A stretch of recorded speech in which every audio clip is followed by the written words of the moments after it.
C'est un sous-point, pourquoi? Parce que le vrai point, ce qui est vraiment intéressant, la technique de renvoi de Gunko. L'un des trucs les plus cheatés et choquants du chapitre. C'est un truc de malade. J'imagine même pas le potentiel du truc. C'est quoi la limite? On a le truc qui nous dit que le haki est supérieur à tout. Donc là, comme ça reste un pouvoir de fruit du démon, ou en tout cas qui est présenté comme ça, je pense que le haki lui sera supérieur. Pour le reste, ouais, à mon avis, elle peut renvoyer à peu près tout tant qu'il n'y a pas de haki. D'où l'intérêt de voir la puissance du haki de Gunko. Hein. Ouais, moi je pense que ça dépend de la puissance du haki que tu as en face de toi. Quoi. Si un personnage a un haki plus fort, bah forcément il te domine. Maintenant, c'est comme tu dis, hein, c'est pour ça. En fait, j'espère ne pas avoir la réponse dans cet arc. Tu vois, c'est vraiment bizarre, hein, mais je veux pas l'avoir parce que pour moi, je veux pas que le Monster Trio, je veux pas que le Monster Trio vienne affronter les Chevaliers Divins. Je serais dégoûté. Je te mens pas, je serais dégoûté. Là, on sera fixé. Mais ça me paraît un peu trop cheaté de pouvoir dominer un empereur. Je sais pas. Peut-être que je me trompe sur les capacités et le niveau des chevaliers divins, et c'est possible. Mais pour moi, je pense que s'il y a un affrontement contre le Monster Trio, ça finit mal pour elle. Quoi. Après, mine de rien, cette compétence ne lui sera d'aucune utilité contre eux. T'as Luffy, bon bah on en a parlé à 2 secondes, Haki des rois, Haki. Sanji, bah de toute façon il frappe pas les femmes. Et puis même s'il veut la frapper, c'est des techniques au corps à corps. Ça m'étonnerait que ça fonctionne. Et Zoro, bah pareil en fait, hein, c'est des techniques. S'il veut taper en plus avec du Haki des rois. Donc ouais, ça aura aucune. En fait, tu vois, c'est encore une fois, en vrai, ça rend bien, mais ce qui rend vraiment bien, c'est le potentiel. Parce que le faire contre Nami, c'est pas non plus. C'est surtout au niveau du potentiel que c'est intéressant. Mais le problème, fait est qu'au niveau des Mugiwara, ça peut être compliqué. Ouais, Gaban. Imagine Gaban, il fait son gros truc et renvoie les. Voilà, exactement. Ah bah vas-y, ouais. J'allais dire un truc. Je sais pas si vous vous rendez compte, on est en train de parler d'un futur cadavre, les gars. Elle vient de kidnapper le fils du ratiboiseur. Donc à un moment, on est là en train de dire ouais, Luffy peut-être, Sanji, je sais pas quoi. Non, elle va se faire hacher menu. Ça va finir en steak. Après, bah, en vrai, on va repartir sur Jinbei. Vu que tu as balancé le blaze du grand ratiboiseur, le Airward, le ratiboiseur, la ratiboiserie en personne. Le fait est que si le ratiboiseur vient, t'as aussi éventuellement les 2 autres qui peuvent venir aider Gunko. Donc en partant du principe que t'as tous les autres Mugiwara les plus forts, on va dire ils bougent pas, ils sont avec Loki, ok on va dire. Imaginons que là t'as Gaban qui vient, t'auras un 3 contre 1. Après t'as aussi Jinbei, parce que Namitou on va dire on va pas les compter, je pense qu'on en a un stade où on va pas les compter, vu que bon apparemment c'est pas... Ah, y a un truc le raid n'est pas d'une grande utilité, même si Jinbei a prouvé 3 contre 1, c'est chaud. Maintenant, t'as le côté énervé, rage, tu vois. Rien que avant-hier, j'avais fait un réact de débat où ça parlait de Garp et Sengoku contre Shiki. Et le narrateur qui dit, ils ont combattu avec une telle hargne. Bah là, justement, si t'as un ratiboiseur qui combat avec une telle hargne, bah là, pour le coup, ça va être plus compliqué. Tu vois, en fait, en fonction de... Moi, je me dis toujours que, en fonction de comment tu débutes un combat, tu vois, dans la perspective dans laquelle t'es, tu vois, la Gunko, t'as vu comment, entre guillemets, elle joue un petit peu avec Usopp et tout. Elle démarre comme ça avec le ratiboiseur. Là pour le coup c'est compliqué. Maintenant je sais pas ce que t'en penses, mais ouais elle s'est foutue, elle se fout dans une merde noire là. Ah oui totalement. Mais il y a le truc aussi tu disais si les 2 autres débarquent, il y a aussi le truc de Brook qui est au courant de leur existence. Ça en vrai c'est une vraie dinguerie je trouve pas du tout moi. Ouais. Parce que regarde, en fait, je vais reprendre l'exemple de Roger quand il disait ce rookie machin et tout.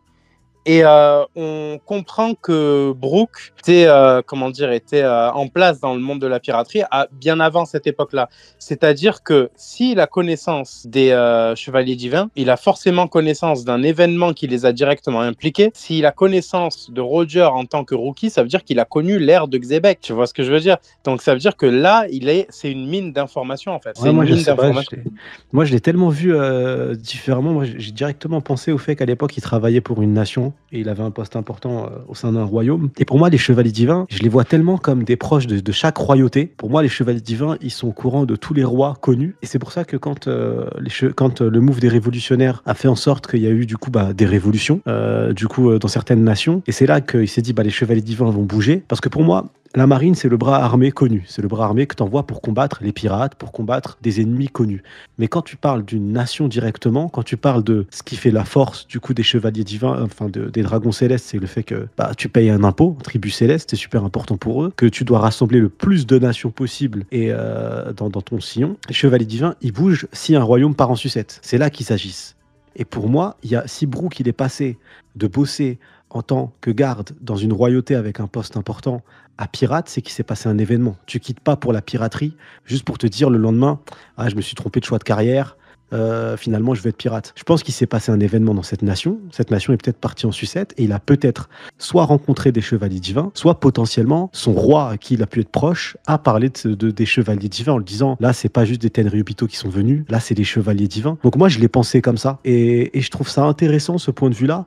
Surtout quand le manga sera fini. Parce que quand le manga sera fini, on aura un prisme différent, on aura une visibilité complète. Et là, Brook, si ma façon de voir les chevaliers divins est bonne et elle est confirmée plus tard, qu'ils apparaissent et qu'ils sont en contact avec tous les royaumes et qu'ils peuvent agir quand un royaume part en sucette, s'ils ont besoin de ce royaume, et bah du coup, les chevaliers divins, en l'occurrence, bah, on se dirait c'est logique qu'ils aient connu, que Brook les ait connus, parce que son royaume est parti en sucette et que les chevaliers divins jouent un rôle là-dessus. Moi j'ai un problème avec ça. J'ai un problème avec ça, c'est que du coup, ça fait 20 ans que les révolutionnaires transforment des royaumes, en prennent certains d'assaut, etc.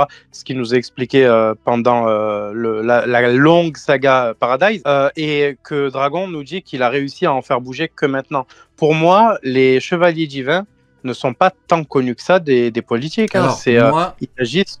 Ouais. Non, vas-y, conclue. J'allais dire, ils agissent uniquement dans des cas de grande force majeure. Et pour moi, c'est ça. Mais donc, du coup, ils peuvent être en contact avec n'importe quelle royauté qui part en sucette. Non. Je pense qu'ils apparaissent qu'en cas de grande force majeure, comme celle de la révolution des 9 royaumes là qu'on a eu, ou des 8, je sais plus, récemment. Et donc, c'est pas un événement qui arrive tous les 36 tous les 36 jours, tu vois. C'est pour moi, en gros, là, il y en a qui me disent. Mais c'est ce qu'il te dit. Il t'a dit, le royaume de Brook a peut-être pété. C'est ça qu'il t'a dit. Justement.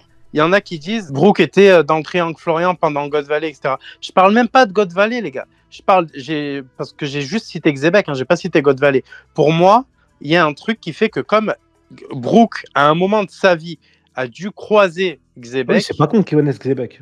Qu'ils connaissent en tout cas son nom, c'est pas con. Je pense qu'il y a eu un truc qui l'a impliqué et qui a fait que les chevaliers divins sont intervenus. Et donc, du coup, ça fait que, oui, il était en place, mais il a connaissance de quelque chose qui n'est pas public, tu vois. Même si un royaume tombe, ça a été le cas pour Alabasta, par exemple, par un Shichibukai en plus, il n'y a pas de grande raison à ce qu'ils interviennent. Je pense qu'il faut vraiment un cas de force majeure, comme récemment pendant la rêverie, pour qu'ils interviennent. Après, j'aime beaucoup l'explication de Sony. Moi, j'ai un tout petit problème. C'est, t'as vu quand Shamrock et Gunko sont venus avec la fameuse tenue des chevaliers quand ils sont extérieurs, et t'as les deux gardes qui disent c'est qui eux. Donc apparemment, ils sont pas du tout au courant. Donc moi, je pense que c'est vraiment le souverain qui est confronté de temps en temps quand vraiment.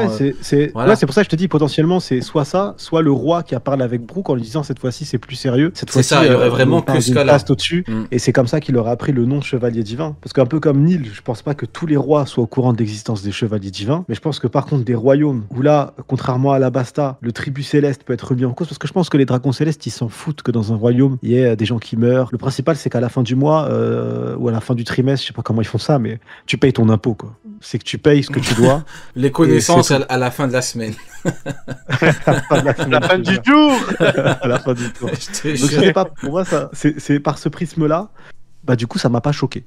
Voilà, ça m'a pas surpris et j'ai trouvé ça, au contraire, j'ai trouvé que ça plaçait une cohérence, que Brook, potentiellement, si je me trompe pas sur le rôle des chevaliers divins, après, que, du coup, potentiellement, ça crédibilisait le propos, quoi. Après, mine de rien, c'est pas mal ce qu'Oda fait maintenant que j'y pense par rapport à Brook, parce que tu te dis que, au final, depuis très longtemps, depuis Thriller Bark, dans l'œuvre, il y avait un mec de l'équipage de Luffy qui était au courant de ça. C'est-à-dire que, par exemple, on pourrait se dire que nous, les chevaliers divins, c'est un truc qu'Oda a créé les 3 dernières années. Tu vois, par exemple. Et là, Oda, il te fait un lien avec un mec de Thriller Bark, même si c'est vrai, même si par exemple il l'a inventé à 3 ans. En gros, il te dit que à l'époque, en gros, il est capable de faire un lien avec un mec qui est dans l'équipage depuis longtemps. Et moi, je trouve ça fort. Tu vois, c'est ça l'intérêt d'avoir des persos qui viennent de tous les horizons, qui viennent de, tu vois, qui ont des histoires différentes. Tu vois, Brook, c'est une mine d'informations, comme il a dit Neil. C'est génial. Ce mec-là, c'est. Puis vous parlez de Xebec, mais c'est sûr qu'il connaît Xebec vu qu'il a connu le jeune Roger. Donc c'est sûr qu'il le connaît. Bah oui, donc c'est sûr qu'il le connaît. Ferme ta gueule, Rin. C'est incohérent. En tout cas, il y a pas quelqu'un qui peut le ban, ce chien-là. Voilà, merci Neil. Merci. N'hésite pas à le ban à vie, là.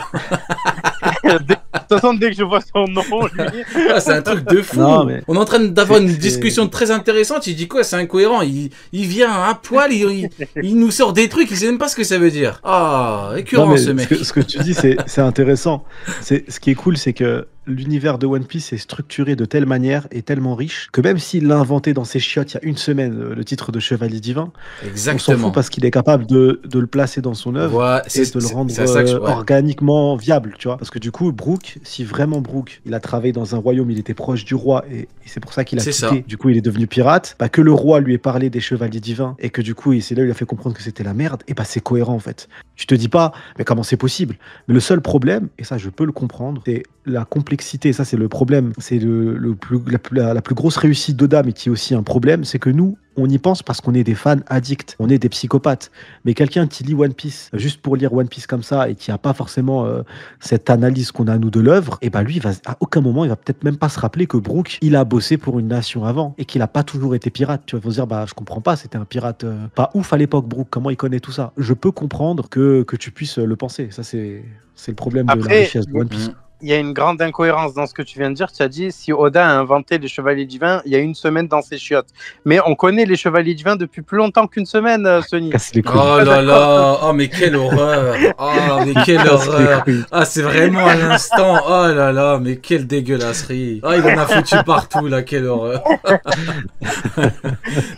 Mais ouais, justement, c'est ça qui est fort. C'est, tu vois, il peut faire des liens. L'univers est tellement riche, tellement vaste. Et en plus, bon, je rigolais avec Rin quand j'ai dit de la fermer, bien sûr. Il est libre de s'exprimer comme chacun. Le fait est qu'il y a strictement aucune incohérence. Il est libre d'être en accord avec nous. Exactement, voilà. Il est libre d'être en accord avec moi. Il a cette liberté. Mais il a interdiction. Mais il a interdiction d'être en désaccord. Mais tu vois, c'est ça qui est bien, tu vois, c'est l'univers. En fait, c'est ça qui est limite paradoxal, c'est que tu vois, généralement, les univers au plus ils sont larges, riches, vastes, au plus tu peux avoir tendance à avoir des incohérences, tu vois ce que je veux dire. Alors que là, Oda, il arrive à renverser le truc. Il arrive à faire en sorte de... Moi, je trouve ça formidable.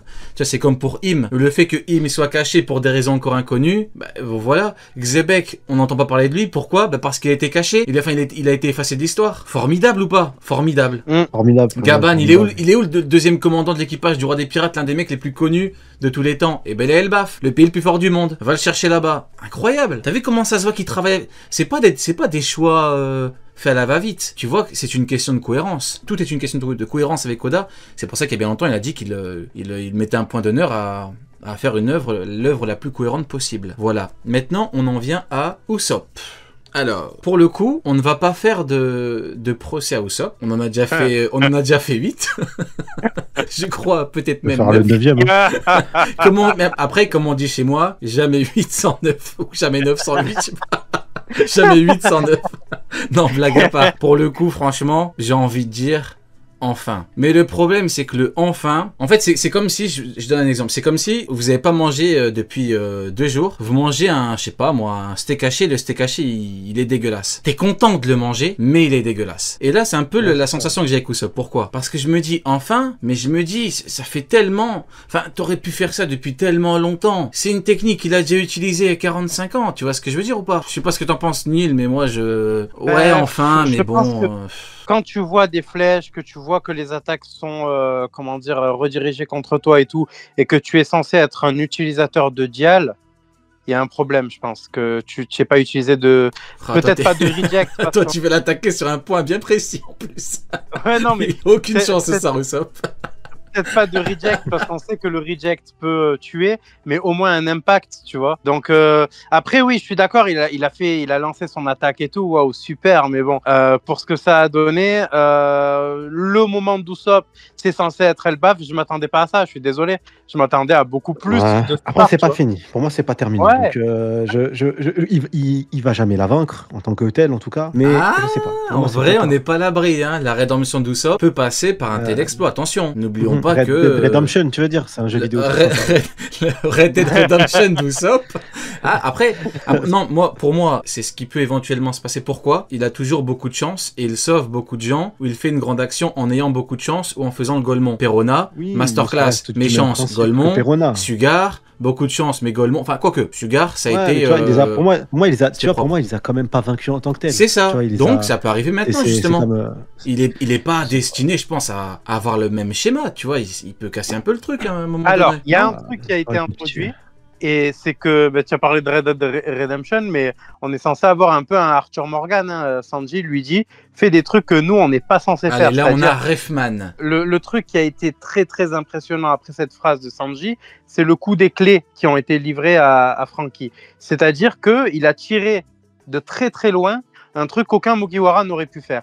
Et pour l'instant, cette évolution que Sanji lui a suggérée, bah, depuis les 2 ans, on l'a vu une fois. On l'a vu une fois.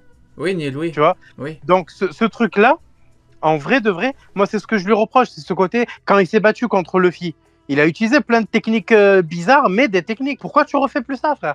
Pourquoi tu ne te bats plus comme un faible, mais en surprenant ton adversaire? Là, non. Pourquoi tu ne combats plus tout court? Ouais, enfin, je suis désolé. Pourquoi est-ce que tu ne combats plus tout court? Le côté Dial utilisé pour l'odorat de Luffy, les trucs de ninja. Ah, là, justement, regarde, il y a Wu-Tang qui dit quelque chose de très intéressant. Il a dit Usopp, il est trop situationnel. Totalement d'accord. Ouais. Totalement d'accord. C'est dans certaines situations, je dirais même exceptionnelles, il lui faut un certain nombre de, tu vois, il lui faut des conditions optimales pour que le mec brille. Mais c'est pas ça un grand guerrier. Moi, Ah bah tu vois, moi je vais prendre un peu de vous deux. Moi, j'aimerais qu'il fasse quelque chose et je pense que le propos que Oda a fait dire à Luffy, il n'est pas anodin.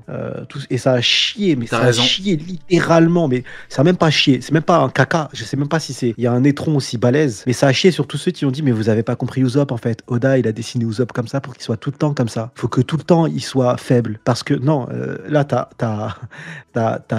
Luffy, je pense qu'il connaît mieux Usopp. Il lui a dit non mais maintenant c'est fini. Ça, le chat, t'aurais dû le faire tout seul, mon ref. On n'a plus besoin de ça, tu vois. Faut que tu sois à la hauteur. Et il a cherché des excuses comme d'habitude, mais je pense que ce propos-là, il est pas anodin.